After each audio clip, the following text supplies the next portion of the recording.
I've been homeless in the past. Um, and that story is the story I'm going to share now. Hello everybody, this is Flying Dragonite here, and today's going to be a little different video than what I usually do. I'm going to call it Real Talk with Flying Dragonite. It's it's going to be an experimental video. I'm going to see how it works out. I noticed that in my live stream, I kept straying into serious talks. I had the tendency to, stray away from lighthearted topics and banter and jokes and stuff, and focus on nitty gritty things and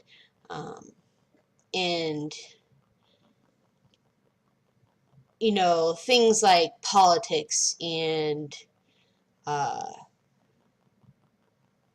things, like mental illness and in politics and things like that, like serious things. Those are things I know. Those are things I have experience with. I realize that's what I can share with the world, I feel like. I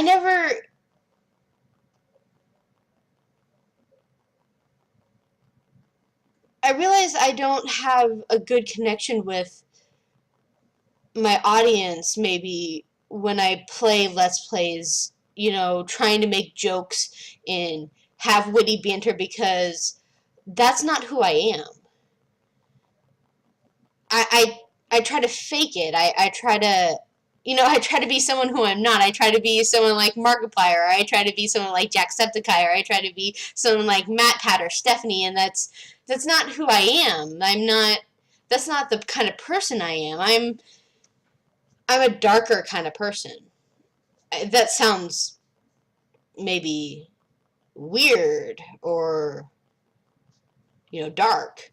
That sounds bad, maybe, but I've had a hard life. If no one watched my live stream, so none of you heard my stories, what I said, but I shared some of my stories on my live stream, and I'll reiterate them now, I guess.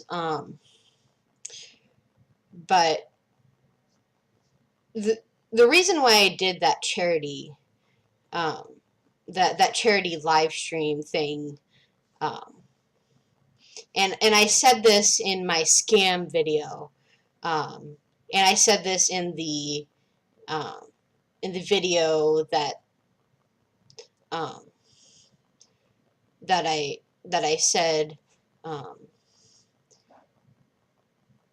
I said, introducing the fact that I was going to do the stream. But I've been homeless in the past, and that story is the story I'm going to share now. It all started. It all started when I was 17, honestly.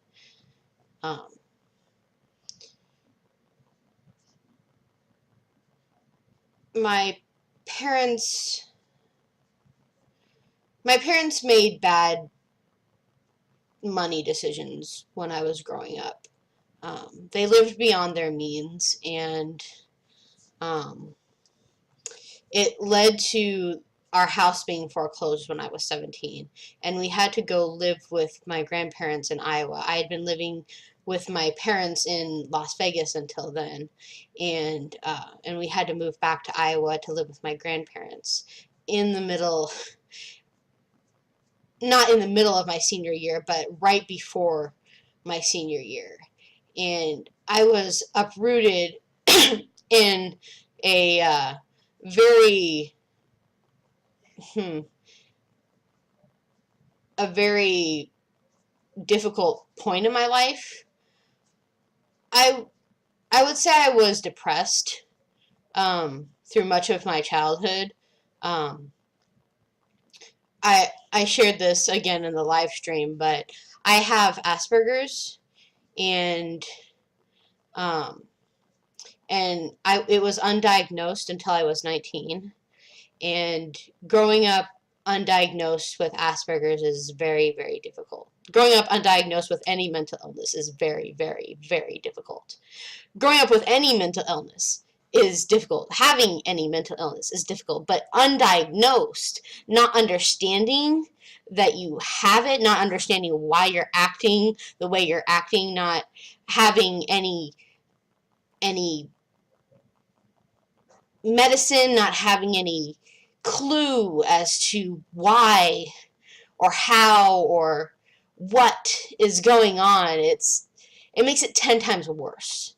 And so I was very depressed, and moving away from all of my friends, everything I'd ever known, made it 10 times worse.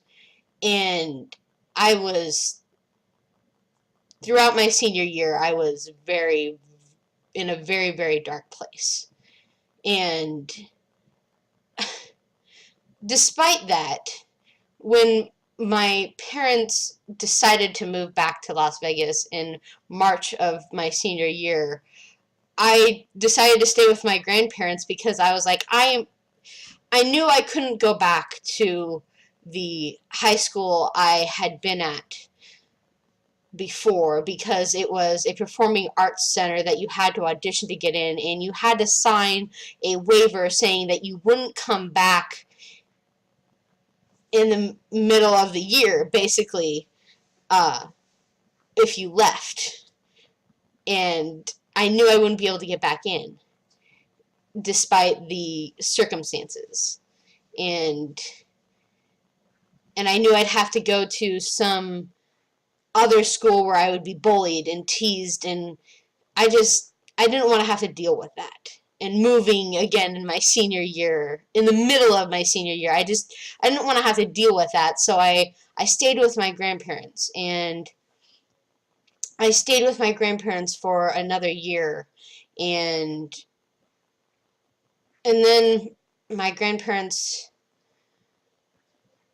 my grandparents were having financial troubles too, and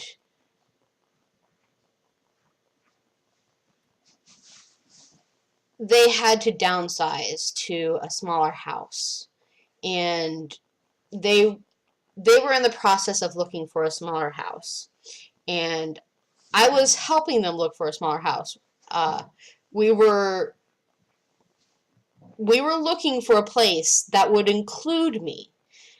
We were looking for a place that would include me, and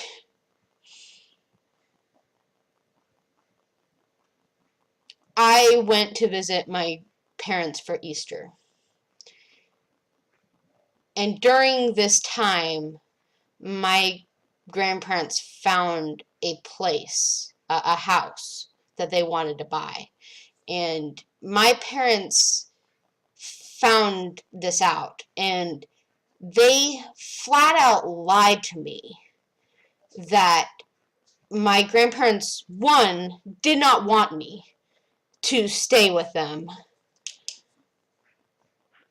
and two, did not have room for me to stay with them, and three, that I was a burden on my grandparents, and that I needed to come stay with my parents from now on. And I didn't know what to do. I thought my grandparents didn't want me. I thought that I was a burden on them, and I thought that they didn't have room for me. So I felt obligated to come live with my parents again. I never wanted to. Living with my parents was always a fight. Uh, they never understood my Asperger's. They never understood anything about who I was, how I dealt with things, how I they never understood anything about me, really. They they never understood me. And living with them was so very hard. I I never I never want to live with them ever again. And so I went to live with them, and I had to sell so much of my stuff. I had to sell my bedroom set that I'd had for years. And I had to sell books that I'd had for years. Sentimental books. My Harry Potter set.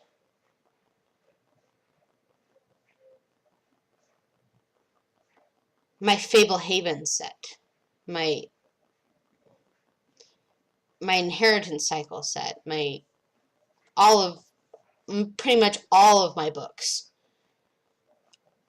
They were all, I mean, it was all sentimental things. It was all just stuff, but I mean, it just,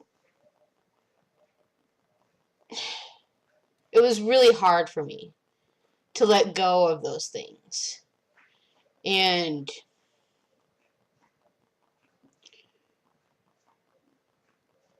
then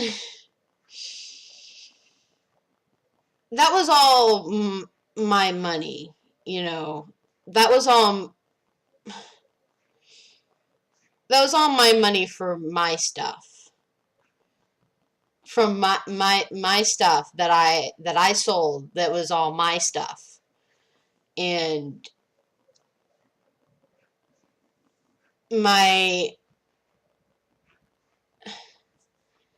parents said they wanted me to buy like a new bedroom set when I got to Las Vegas and stuff, and I was like, all right, I'll do that. That's fine. You know, like I get that, and and you know that was fine with me and stuff. But um, when I got to Las Vegas, they demanded that I give them the money that I had, and I have a problem with spending money. I will freely admit that. I spend money like nobody's business. If I have money, I spend it. And I understood their concerns, but it was still like upsetting to me that they, not that they didn't trust me, but that they would just demand my money from me. And but I gave it up without a fight. And then I asked my mom one day if I could go out with a friend and if I could use some of that money. It was my money to use. I was like, "Hey, I'm going out with my best friend. I want some of that money." And she's like, "No." I'm like, "Excuse me? That's my money." And she's like, "No." And so I went behind her back and I took some of that money. And you can say that was wrong. You can say that, I mean, maybe it was wrong to do that. I felt like she had no right to keep my own money from me. It was wrong to go behind her back to do that. I will freely admit that, but I felt like it was wrong of her to keep my own money from me. And then she had the gall to say that I stole from her. How is it stealing when it's my money? That's what pissed me off. That's my parents always did things like this. They always twisted my actions and my words around, and they always made themselves out to be the victim of my actions. And it just, things like that, little things like that just built up and built up and built up, and just, it all came to a head. And about 8 months in, I had a job. I was earning money. I had a job. I had a bike that I was riding to work. I they didn't they did not drive me to my own job. I was riding my bike to and from work. I was riding my bike to and from work, and it wasn't that big of a deal, but I was riding my bike to and from work. They were not giving me rides to and from work. Sometimes I had to walk to and from work if my bike had a flat tire, and it was Halloween, and some douchebags thought that it would be funny to slash my bike tires. So I came out of the store and my bike tires were slashed, and I had to drag my sorry ass bike all the way home, and and I didn't have a way to fix my bike, and my mom wanted me to do chores that I hadn't done in a while because I'd been busy, and she wanted me to get them done the next day before I went to work. And I told her,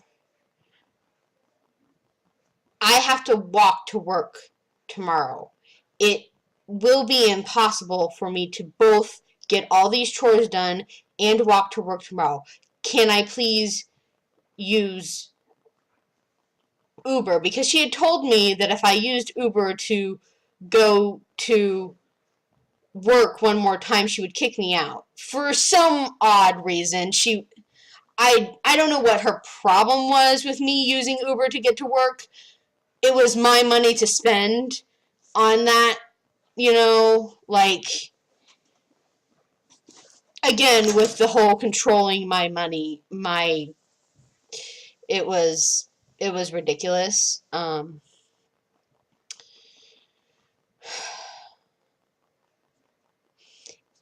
And she said no. She said, no, you can get this done. And I said, no, it's not going. Then I will get the chores done when I get home from work. And she said, no, you'll get them done before you go to work, or I'll kick you out.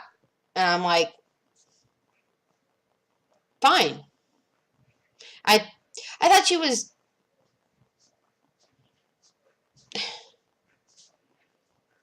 I thought she was exaggerating. I got the chores done and I took a lift to work. When I got home, she told me to pack my bags and to get out onto the streets of Las Vegas. I looked at her and I said, fine. If that's how you want to be, then fine. I'm leaving. I packed a suitcase, walked out the door without another word. I I didn't try to argue with her. I didn't try to beg. I didn't try to reason with her. She told me later that she expected me to try to bargain with her or try to convince her not to. And in my mind, and that just makes me even more mad at her. Like, she expected me to grovel at her feet and beg her not to kick me out. That just pisses me off. And and in all my life, never have I been able to change my parents' mind about anything. Even if I had tried to change her mind, in my mind, I wouldn't have succeeded. So there was no point in trying to change her mind. All I would have succeeded in doing was pissing her off more, in my mind, at the time. So, like, I don't know. It was stupid. So, anyway, so I called my best friend and I was like, she did it. She kicked me out. I don't know what to do. I don't know where to go. Can I stay at your house? And she's like, my mom is not going to let you. I'm sorry. And I'm like, I don't know what to do, Alexa. And we tried to find a hotel that I could stay at for the night, but there was some event going on that weekend, and all of the hotels were booked up, all of them, and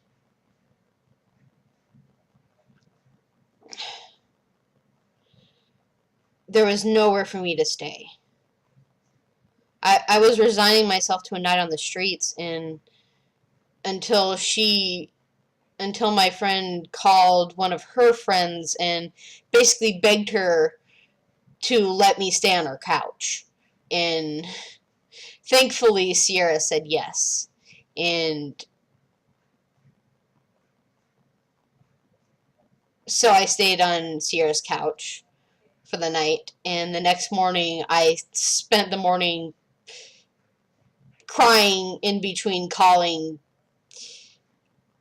youth runaway hotlines, basically. I didn't know what else to do. I had never been kicked out before. I had never been homeless before. I didn't know what to do. I was homeless. I was 19, but as far as I was concerned, I was still a child. I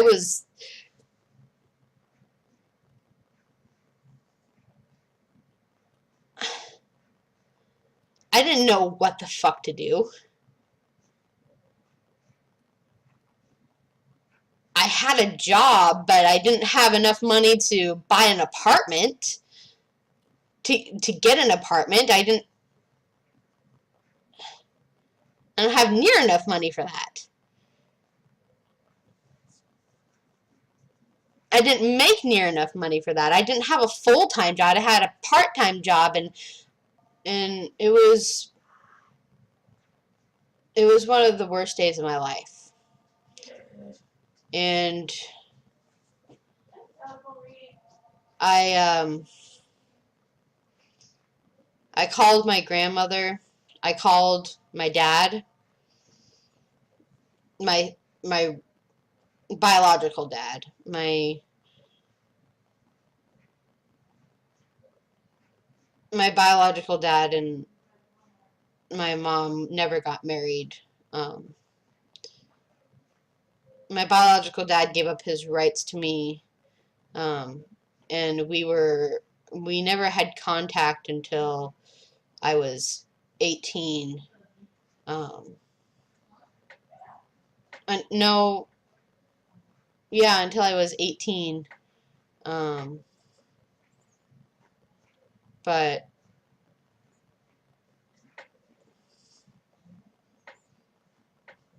I didn't know what else to do. I didn't know who else to call. My grandma couldn't do anything, and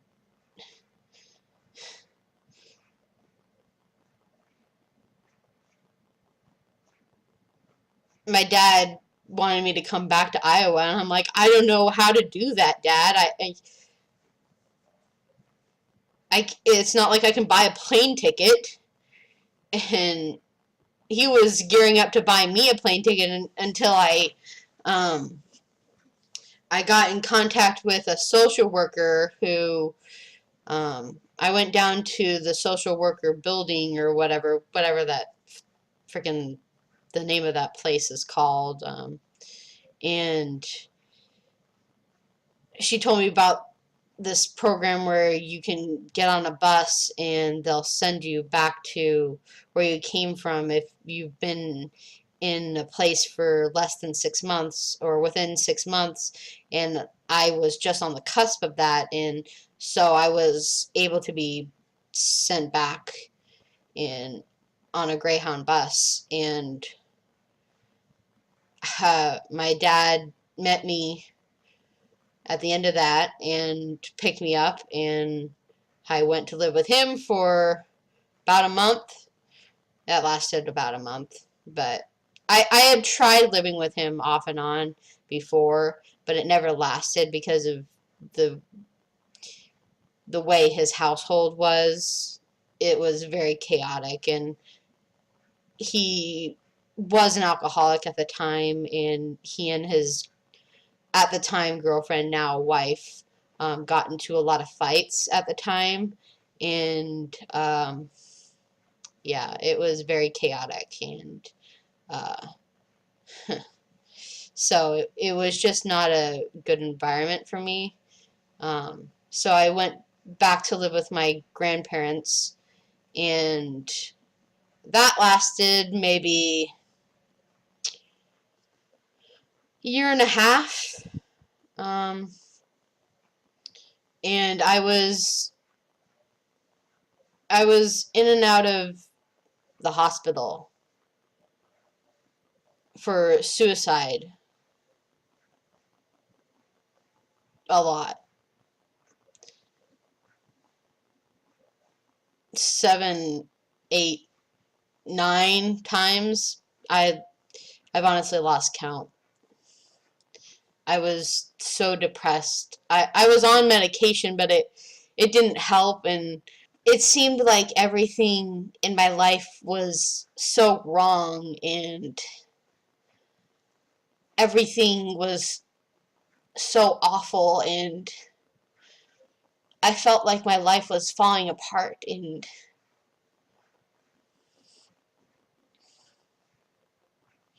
looking back on that time in my life, I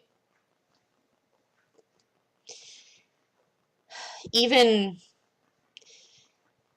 even Markiplier could only do so much for me at that time. I hadn't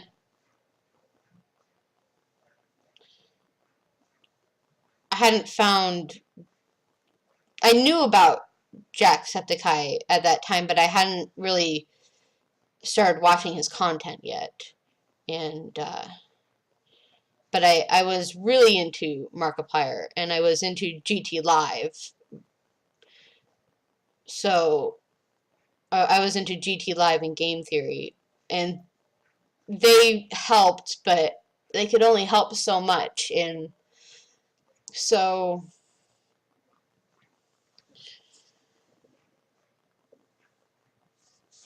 eventually my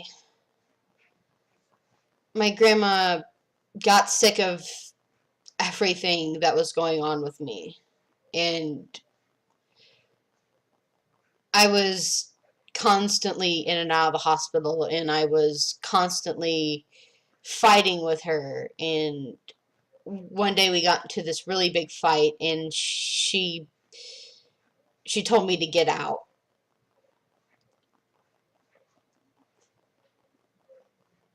And so I left, and I ended up in the hospital again. And I was lucky enough for people at some people at the hospital, the social worker at the hospital found me a place called a transitional living facility, and it's basically a place you stay at for 3 or so months, and what they do is um, they connect you to places that help you get on your feet after you're homeless or with mental illness. And or like usually it's mental illness, but it also helps those who have been like on drugs and stuff. And um, at least this particular foundation helped those with mental illnesses, and um, and they brought light into a dark tunnel. They connected me with Mosaic, which is the group home that I was at before the group home that I'm at now. Um, Mosaic really helped me a lot. I am forever thankful for Mosaic. They did a lot of things wrong. I well, I hesitate to say wrong. Um, they made mistakes regarding me, but they did also a lot of things right. They really helped me. Um, they brought me out of the darkest time in my life. I've never been happier. That's it may not seem like I'm happy, um, especially after today. I've had a really rough day. I mean, I've had a really rough day. One of one of the worst days of my life, honestly. Today was one of the worst days of my life, just because humanity is awful, but things can look up. It's ironic. You think you're doing something good, and someone can do something so easily to turn that into something bad. Anyway, the point of me sharing this story was, I guess, to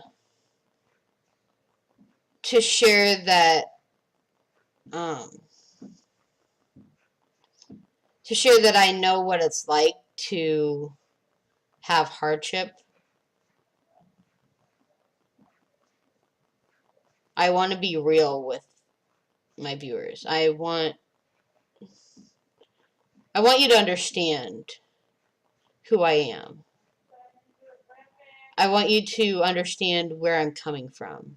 It may be a depressing story, but it's also a story of hope, I think, because I think it shows that people can be brought out of the darkest point of their life, even without something really great happening to them. Anyway, I guess I'm just trying to say, like, people don't need fame or like um, popularity or even necessarily recognition to be to become happy, I guess, or to become more than what they are. I mean, that would be great if it happened, but all I care about is doing good for the world. If I can make one person happy, if I can impact just one person, then I'll have made a difference. And if you can impact just one person, then you'll have made a difference. And that's what I'm trying to say, I guess. It every little thing matters. So I should not be ashamed of myself for the fact that I didn't get $14 million to charity this morning. I mean, it sucked that someone scammed me out of that. Someone said that they were going to do that, and then they scammed me. It sucks that someone did that. It sucks that there are people out there who would do that. But I shouldn't be ashamed of myself for that. I shouldn't be ashamed of myself for that. It doesn't have anything to do with me. It has everything to do with them. This has been Real Talk with Flying Dragonite. If you liked it or disliked it, please leave a comment down below stating why or why not. And if you enjoy my content at all, please subscribe and ring that bell to be notified of when new video comes out. This is Flying Dragonite out.